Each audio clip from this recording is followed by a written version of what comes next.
देखिए अगला question CBSE class 10 board examination 2025 quadratic equation side का आया था।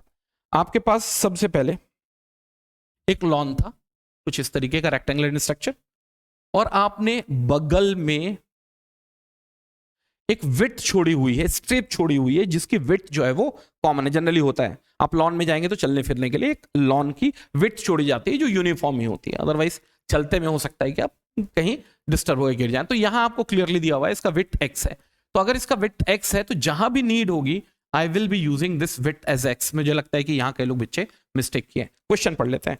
The total area of the lawn and the walkway is 360 square metre. इसका मतलब total area which includes the lawn area and at the same time जो walkway area, उन सबको मिला के टोटल आउटर रेक्टेंगल का एरिया इस प्रॉब्लम में कितना दिया हुआ है? 360 स्क्वायर मीटर।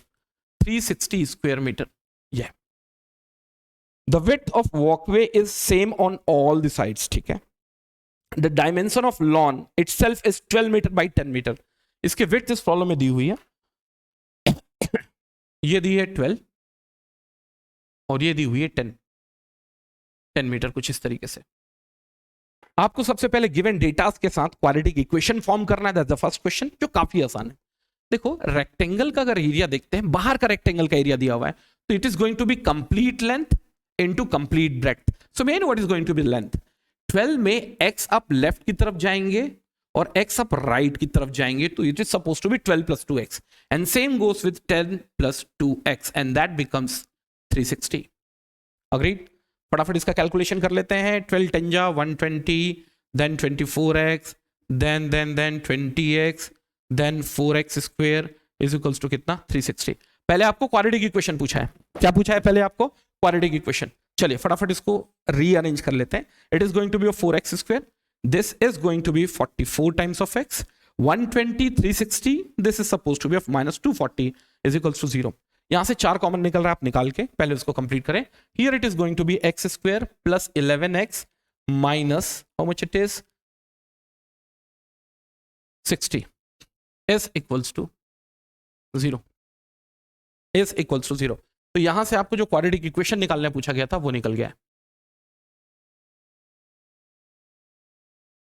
ये और अब आप 11 को कुछ इस तरीके से दो पार्ट में स्प्लिट करें कि उनका मल्टीप्लीकेशन जो है, क्या मल्टीप्लीकेशन जो है वो -60 आए और एडिशन जो है वो 11 आए, और उसके बाद यहां से आप x की वैल्यू भी निकालते हैं। You also get the value of x। वैसे कई तरीके हैं निकालने के। एक तरीका तो मैंने आप लोगों को क्लास में पढ़ाया था 6, ये हो जाएगा 30, ये हो जाएगा 15, ये हो जाएगा 3 और ये हो जाएगा 5। कुल मिला के 2 2 3 और 5, इनको इस तरीके से आपस में एडजस्ट करें कि ये वैल्यू 11 आ जाए। तो देख सकते हैं 2 2 जा 4 और 15 और 4 का गेम है यहाँ पर। चलिए इसको रब आउट कर देते हैं। 15 और 4 डिटेल में तो नहीं बता रहा मैं, होगा 15 minus 4x minus 60 is equals to 0। यहां से आया x प्लस 15, यहां से भी x प्लस 15 कॉमन निकलेगा, और यहां आया -4 इज इक्वल्स टू 0। फैक्टराइज करेंगे तो x माइनस 4 x प्लस 15, और आप देख सकते हैं कि x इज इक्वल्स टू +4 इसका एप्रोप्रिएट आंसर होगा, क्योंकि यहां एटलीस्ट विड्थ जो है वो निगेटिव नहीं हो सकते, और x is equals to 4 is going to be it's best most answer. Has it been clear to all of us?